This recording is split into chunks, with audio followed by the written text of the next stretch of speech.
NCC to suspend operating licenses of debtor operators.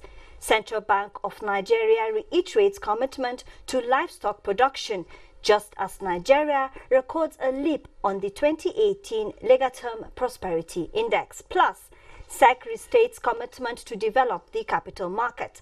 Welcome. This is Business Express, reaching you on the network service of the Nigerian Television Authority, NTA. I am Amina Nujaim saying welcome to the program.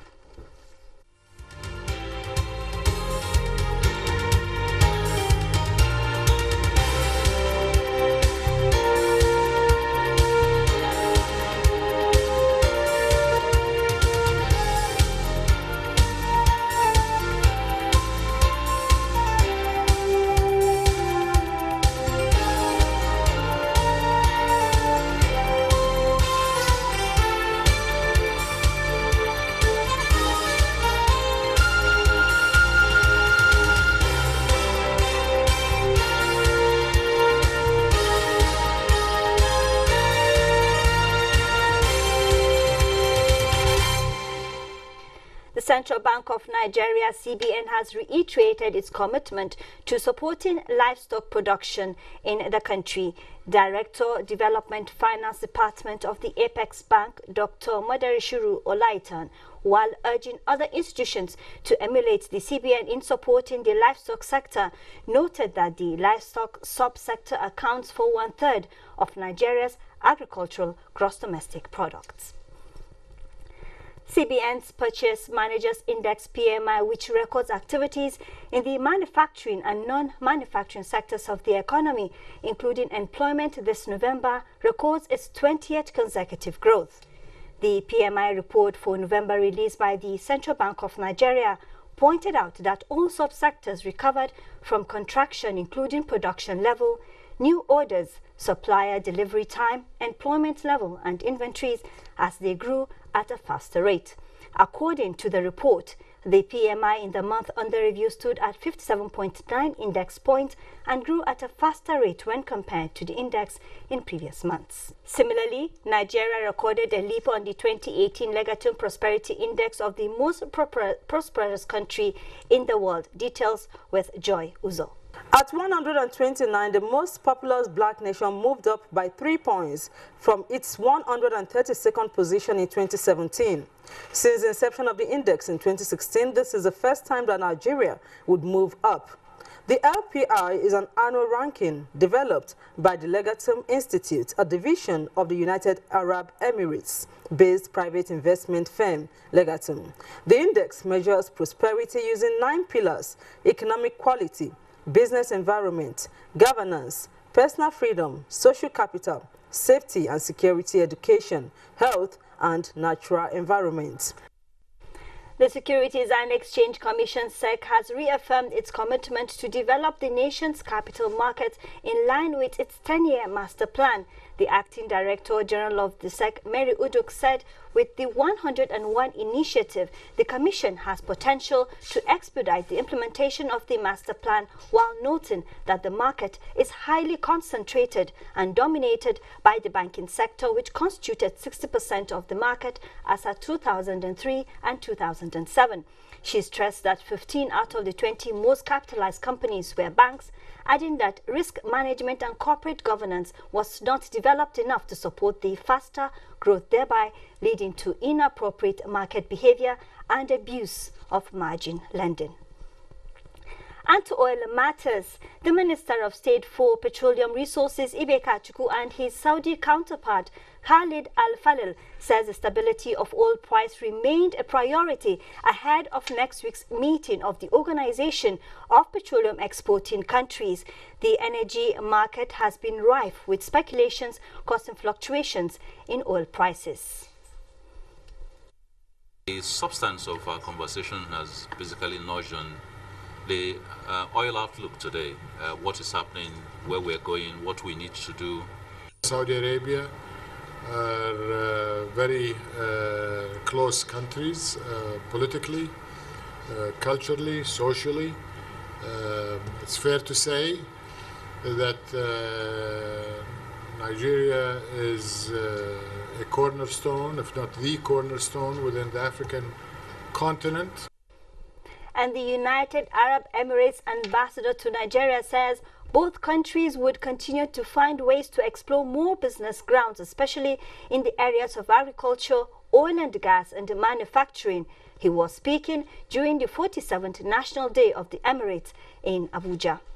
Ratification of the Investment Promotion and Protection Agreement, IPPA, and the Double Taxation Avoidance Agreement, DTAA, on the part of Nigeria should emphasize the opportunity for our two nations to maximize the economic opportunities afforded by our collaboration. He has and will always provide full transparency on all the requests that is tabled by the relative agencies here in Nigeria, and we have had excellent relations. Just 4 moments ago I was with His Excellency Ibrahim Magu, the EFCC acting chairman, and he was just last week in Dubai, and we are sharing the information to the acceptable level that is required from the authorities here in Nigeria. Tougher laws and sanctions to strengthen the regulation of advertising in Nigeria are indeed in harnessing the potential of the industry. These were the solutions preferred to reform the advertising industry at the 2018 Advertising Stakeholders Lecture in Abuja. Musa Abubakar has details. Honest, truthful, and socially responsible, whatever the medium. These are new members of Advertising Practitioners Council of Nigeria, APCON, taking their oath of allegiance. The association, assigned with the responsibility of regulating advertising communications and practice in Nigeria, has been grappling with the activities of quacks who do not comply with the requirements of laws guiding operations of APCON, therefore impeding on the growth of the sector. This, the guest speaker says, a deliberate campaign on working with professionals and promoting entrepreneurship is key to turning the fortunes of the industry. And for about 1 and 2.5 years now, there's been no council. So there are statutory bodies that ought to be rolling out, that ought to be working with under the cover of the council. You cannot empanel those statutory bodies. And though some of those bodies are supposed to be putting discipline, cleaning up the industry. If you patronize professionals in Nigeria, the money circulates within the country. So it resonates with every other sector within the country, because when advertisers put out work out there, it's not just the advertisers that are working. We engage other people. We engage welders, for instance, to fabricate billboards for us. We engage masons and we buy cement. So you can see how it cascades down to every other sector. We are saying as professionals, it doesn't cost too much to patronize us. You don't even save anything patronizing quacks. Rather, you don't get the result you seek, and then that is what is affecting the country's image. A dinner was organized to commemorate the achievement of the association, where some members were recognized for their outstanding contribution.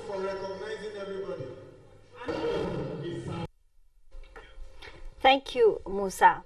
You are watching Business Express, coming to you on the network service of the Nigerian Television Authority, NTA. Remember, you can contribute to the program via our website, businessexpress@nta.gov.ng. You can also reach us through our Twitter handle, NTA News Now. Don't forget to use the hashtag BizExp showing on your screen. Meanwhile, that report sets the tone for our discussion today on the significance of advertising, and our guest is Chairman, Advertising Practitioners Association of Abuja Chapter, Ibrahim Aliyu. Welcome to the program today. Thank you very much. Now, enlighten us, how important is advertising in a modern society that we are in now? Well, advertising is a noble profession.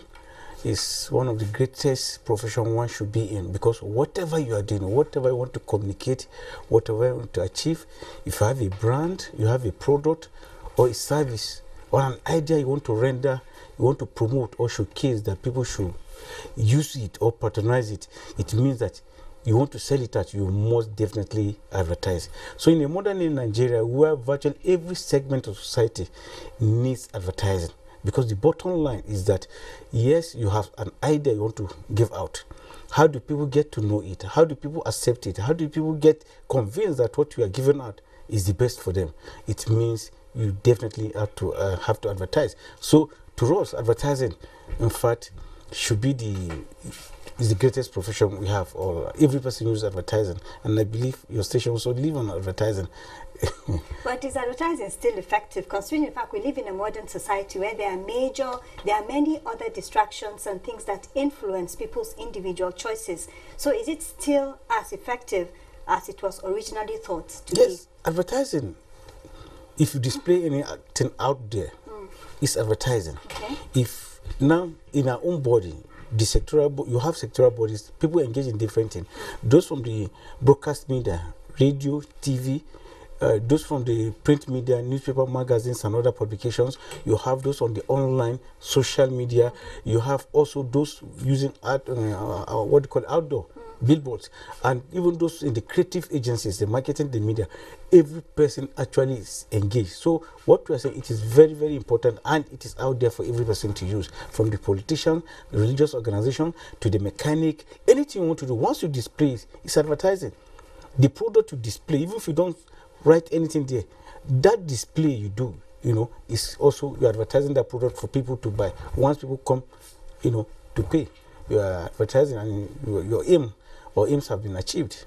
Okay, one of your activities is there was a lecture with the theme focusing on non-professionals. Now, how are non-professionals impacting the industry? You did make mention of politics. We are in a time where campaigns are in top gear, and a lot of people are patronizing people to help them advertise the ideas they are buying and they are selling. So how are you checking the activities of quacks? Yes, that is one reason a major reason why we actually conducted that stakeholder forum, to begin to educate people in the society, to inform them they need to patronize the professionals. They don't need to go to the quacks. They don't own the professional ones. A lot of people actually, somebody will build a hotel or will create an industry. He will not go and get the professional. For instance, now, if you're a lawyer, if you have a medical issue, you go to a medical doctor, or somebody has the knowledge of medicine. If you have a legal issue, you don't go and pick a mechanic to address your legal issue. You go to a lawyer to do that. Also, we are telling people that, look, why do you go to quacks? Those who are not professionals, those who don't know what the standards are, the code of conduct and practice of advertising are. They don't know. Why don't you come to we that are professionals? And that's why we organize that thing. So going to a quack, they're quacks, whatever, no matter their level of education. Once they're not registered by Advertising Practitioner Council of Nigeria, they are quack. Even when they hold PhD or DSA, it doesn't matter. They must be registered by APCON, because APCON is set up, it's a regulatory body set up by the government. So they must be registered, and they must also be retrained from time to time, and they must know the standard, the conduct, and they must expose whatever they want to give out to the public through the Vetting Advertising Standard Panel, ASP. So what we are saying, that don't go to a quack. And the politicians, yes, most of them, 90% of the politicians use quacks. I'm telling you, they use quack because they feel it is the best way to go. But they are undoing themselves, because that man, they are not, yes, they are cheaper, because the man will not he will not diagnose their problem. They prescribe the necessary thing. It's just, let's go and put there. Take, for instance, in outdoor advertising. It's not just, you find people localizing or locating their billboards wherever they want to. Now, if you want to put a billboard there, you must know what is the effect. What kind of billboard are you putting there? What is going to be the location, even the price you are going to pay. Some just put everything there. There must be, if you want your billboard to be seen properly, the location must be attractive. It must open the daily effective circulation of individual and vehicular movement must be high, so that a lot of people can see. So we are saying that politicians or whoever you are, once you have a service or a product, a brand, We want people to sell out. As an individual, as a professional body, come to those who are qualified to practice advertising. I have to ask. Yes. Like I earlier mentioned, the election campaigns have kicked off. Yes. What measures are put in place to ensure that the right messages are sent out for consumption? Yes, that's why we held this. And last October 11 precisely, we held stakeholder forums, that is political advertising conference. We held it with INEC, then conducted by APAC and then APCON, where we brought stakeholders, politicians, campaign directors, campaign managers, to tell them what they should do. And importantly, what we are looking at, they should campaign on issues, not based on hate speeches. She should not be violent language. And that was why we brought them. And equally too, that those even handling the publicity aspect of the campaigns must be seen and, to be professionals, that they are registered by APCON to practice advertising. And this is one of the things we did yesterday, during the stakeholder forum. We were able to, the registrar of APCON, she was able to flag off the task force, monitoring and enforcement task force, where we intend to be more serious now to drive out the quacks to the outer space of this profession. We don't want quacks, and that's why this task force will start work hopefully by in the next few days, so that they will be visiting organizations, individuals, and telling them that, look, use professionals, don't use quack, because there are a lot of ill effects in using quacks. Okay. Thank you very much, Ibrahim Aliyu. He is the Chairman, Advertising Practitioners Association, Abuja chapter. It's been a pleasure having you on the program today, and we wish you good luck in your endeavors. Thank you very much. Over 165 billion naira interconnect debts in the telecommunications sector have become a source of worry to the Nigerian Communications Commission, NCC, and other industry stakeholders. And because of this, the Commission is urging all indebted network service providers to, as a matter of urgency, pay up the debts or risk getting their names and debt published, and will not hesitate to suspend the operating licenses of the heavily indebted operators, stating that the conduct of a deliberate anti-competitive act which threatens the sustainability of the industry. Director of Public Affairs, NCC, Nnamdi Nwokeke, said the Commission will take decisive action regarding the unacceptable rise in interconnection and facility indebtedness in the industry.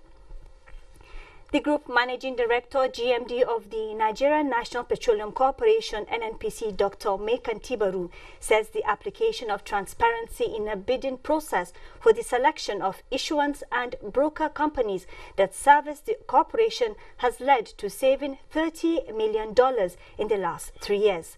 Baru attributed the savings to transparency and efficiency process currently deployed by the new management in the selection of the bidding companies, as well as the technical competence of the winners bringing into the operation, while noting that the NNPC reduced its issuance premium payment from $66 million per annum to a little more than $40 million.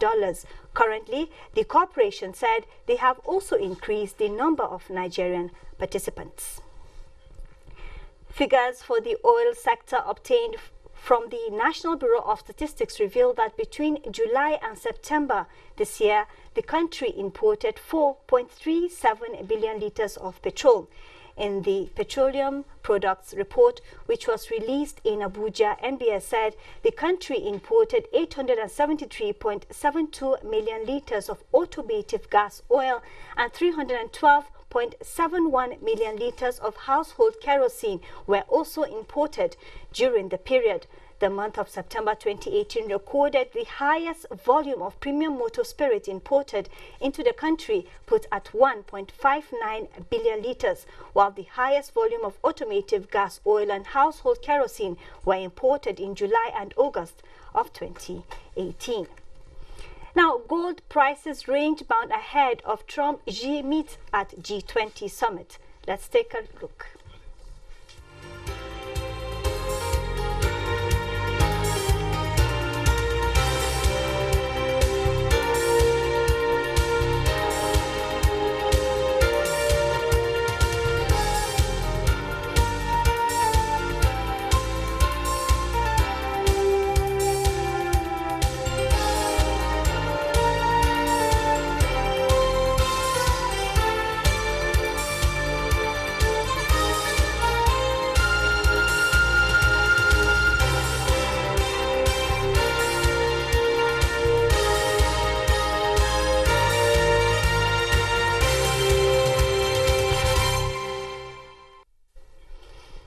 Well, activities from the Nigerian Stock Exchange for trading November recorded gains, gaining 0.86% to close at 30,874.17 basis point, while market capitalization advanced to 11.2 trillion naira. Now take a look at global markets. European markets mixed as focus turns to G20 summit. Bosede Abel reports. Global stock markets in the morning of Friday 30th November were more on the red. European stocks floated around the flat line as key leaders congregated for a major event in Argentina. Same goes to stocks in the United States, which showed mixed picture on the final trading day of November as investors turned focus to an upcoming gathering of world leaders in Argentina. While Asian stocks ended mixed on Friday as investors waited for a highly anticipated meeting between the United States President Donald Trump and Chinese counterpart Xi Jinping at the G20 summit in Argentina. Back home in Africa, trade opened mostly negative as emerging and frontier economies remained under pressure. South Africa's JSE Africa Top 40, Ghana's GSE Composite Index, Tunisia's Tunidex, and Namibia Overall Index started the morning of Friday 30th November low, while Nairobi All-Share topped 0.01%. How much is the Nigerian currency, the Naira, exchanging for other international currencies like the dollar and euro? Let's take a look.